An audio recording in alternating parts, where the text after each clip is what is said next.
Vamos a graficar la función seno y la función coseno. Ambas funciones se representan con la misma curva que se llama curva sinusoide, bien, que son olas. Es toda pareja en su mismo recorrido, infinita a la izquierda y a la derecha. Para poder graficarlas, lo que vamos a hacer es construir un rectángulo y vamos a colocar la curva adentro de ese rectángulo. Bien, la función seno, cuando hacemos el rectángulo, ¿verdad? Igual que la función coseno, el rectángulo es el mismo. La única diferencia es cómo la vamos a dibujar. Cuando dibujemos la función seno dentro del rectángulo tenemos que seguir este orden, ¿bien? El rectángulo lo vamos a dividir en 4 partes iguales, igual que el del coseno, y en el seno vamos a ir dibujando desde el centro hasta el techo, del techo al centro, del centro al piso, del piso al centro. En cambio que con la función coseno vamos a ir del techo al centro, del centro al piso, del piso al centro y del centro al techo. Así es la curva que vamos a colocar adentro del rectángulo que vamos a dibujar. ¿Cómo se hace? Vamos a comenzar con la función seno. La función seno, ¿verdad? Pura, sería nada más lo que está en negro. ¿Bien? Entonces, cuando está pura, tiene este espacio vacío, este espacio vacío, este espacio vacío y este espacio vacío, es porque en realidad no está vacío. Ese vacío, ese nada, es acá un 1, porque estoy multiplicando, acá corresponde un 1, un 0 y un 0. O sea, cuando no tengan nada acá, los números con los que correspondería hacer la cuenta serían estos que están acá punteados. Vamos a empezar a graficar. El primer paso es muy simple, ¿verdad? Simplemente este número que está acá, que corresponde al centro de la función y por lo tanto es el que le va a dar el desplazamiento vertical. Este número, simplemente este menos 1, lo único que vamos a hacer es colocarlo cortando al eje Y. Entonces acá está el menos 1, simplemente hacemos esta línea cortando al eje Y y este es el centro. El segundo paso es tomar la amplitud. La amplitud es este número que está acá. Con este número, con la amplitud, lo que vamos a hacer es conseguir el techo, que sería este de acá, y el piso, que sería este de acá. ¿Bien? O sea, en el primer paso conseguimos el centro. Ahora vamos a conseguir el techo y el piso. Simplemente, desde el centro, que ya lo tenemos acá, esta línea verde es el centro, vamos a subir y vamos a bajar según este número que está acá, que es la amplitud. Entonces acá dice 2. ¿Qué significa eso? Que acá que estábamos en menos 1 vamos a subir 2 pasos, o sea, 2 unidades. 1, 2. Entonces acá está el techo.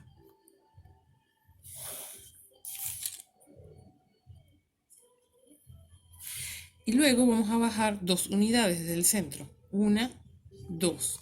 Y entonces tenemos el piso.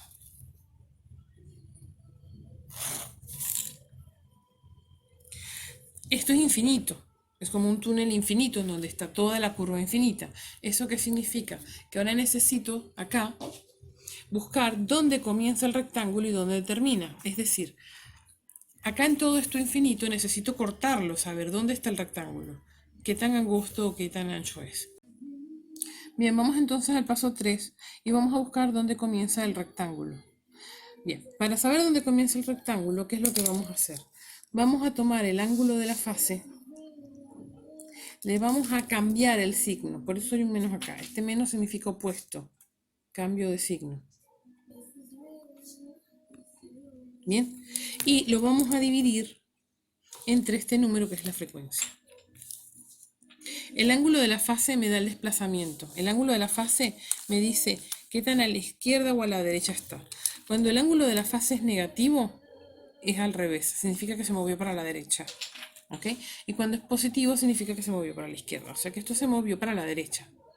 Y este número, la frecuencia, es el que me va a decir qué tan angosto o ancho es el rectángulo. Mientras más grande sea este número, más angosto es el rectángulo. Entonces, tomamos el ángulo de la fase, que es menos 90, y le vamos a cambiar el signo, ¿verdad? En negativo le cambiamos el signo positivo.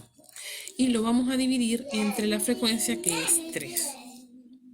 Eso significa que en 30 grados es en donde comienza el rectángulo. ¿Está bien? Entonces nos vamos a 30 grados, donde están los ángulos, que es el eje X, y cortamos donde comienza el rectángulo. Bien, ahora vamos al paso 4, que es donde termina el rectángulo. Como es lógico, ¿verdad? Entender. Si acá comienza el rectángulo, para saber en dónde termina, necesito sumarle el ancho, o sea, esta distancia de acá hasta acá. Este ancho del rectángulo es el período. Y el período está determinado por la frecuencia. Se hace 360 grados, que es el período de la función pura, y lo vamos a dividir siempre entre la frecuencia. Entonces, ¿qué significa? Que a donde comienza, obviamente le agrego el ancho, que es el período, se lo agrego, y voy a conseguir donde termina. Entonces, ¿dónde termina el rectángulo? Estoy escribiendo cualquier cosa. ¿Dónde termina el rectángulo? A donde comienza, que lo acabamos de encontrar, a donde comienza el rectángulo, le voy a sumar el ancho, que es el período. Entonces vamos a calcular el período. El período es 360 grados dividido a la frecuencia. Por lo tanto, en este caso es 360 grados dividido a 3, que es la frecuencia. Bien. En este caso, 120. Este es el período. Entonces, a donde comienza, que es 30, lo habíamos encontrado acá, hay que respetar el signo. Si es negativo, si es positivo, es positivo. Le voy a sumar el período, que es 120. Bien, en este caso me va a dar 150. Entonces, 150 es en donde termina el rectángulo. Si este número fuese negativo, restaríamos y ya está. ¿Bien? Entonces, 150 es en donde termina el rectángulo. Una vez que tengo el rectángulo, ya se puede decir que tenemos todo hecho. ¿Por qué? Acá está el rectángulo, vamos a remarcarlo para que quede claro. Este es el rectángulo que hemos construido. Bien. Entonces, necesitamos dividirlo en 4 partes, porque la función seno y la función coseno tienen 4 movimientos. ¿Ok? ¿Cómo lo vamos a dividir en 4 partes? Como quieran. Pueden contar los cuadraditos, dividirlo por la mitad, pueden medirlo con la regla, bien, y dividirlo por la mitad. O lo pueden hacer matemáticamente hablando con cuentas. Sabemos que el periodo es 120 grados, ¿verdad? Si lo necesito dividir en 4 partes, 120 dividido a 4 son 30, o sea que esto es de 30 en 30. Si lo quiero hacer sacando la cuenta, yo acá tendría que ir de 30 en 30. ¿Está bien? Ok, entonces vamos a dividir el rectángulo en 4 partes iguales. Acá está la mitad, ¿verdad? ¿Por qué? Porque acá hay 4 cuadraditos y acá hay 4 cuadraditos, o como ya les dije, voy contando de 30 en 30 grados, ¿verdad? Si voy contando de 30 en 30, a 30 le sumo 30, le sumo 30, le sumo 30. Bien, porque son 4 pedazos iguales. Bien. Una vez que lo tengo dividido en 4 pedazos iguales, entonces tengo que meter la curva. Nosotros habíamos dicho que la curva del seno respeta esta forma. El primer movimiento es del centro hasta el techo. El segundo movimiento es del techo hasta el centro. El tercer movimiento es del centro hasta el piso. Y el último movimiento es del piso hasta el centro. Si estuviéramos haciendo la función coseno, entonces respetamos estos movimientos, que sería del techo al centro, primer movimiento, del centro al piso, segundo movimiento, del piso al centro, tercer movimiento, y del centro al techo, el cuarto y último movimiento. Entonces, función seno. Vamos del centro al techo, del techo al centro, del centro al piso, del piso al centro. Una vez que tengo el movimiento, ya sé cómo sigue esto. ¿Está bien? para el trabajo práctico que estamos haciendo con esto es suficiente, marquen que sea que esto sigue, ¿bien?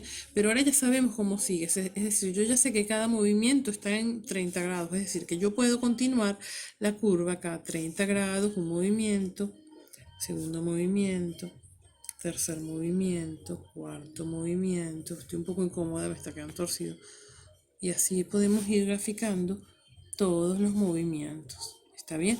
Lo mismo para el otro lado, ¿ok? Ahora bien, lo que nos faltaría, ¿ok? Es calcular lo que se llama el dominio, la imagen, los máximos y los mínimos. Acá tenemos todos los máximos de la función, vean que son infinitos, ¿está bien? Y acá tenemos todos los mínimos de la función, también son infinitos, ¿está bien? Esto quedó bastante torcido, ustedes háganlo más derecho cuando hagan el trabajo práctico, ¿ok? Entonces, ¿cómo se calcula eso? Si yo quiero la imagen, bien, de la función es muy simple. ¿Por qué? Porque ¿de dónde a dónde va esta imagen?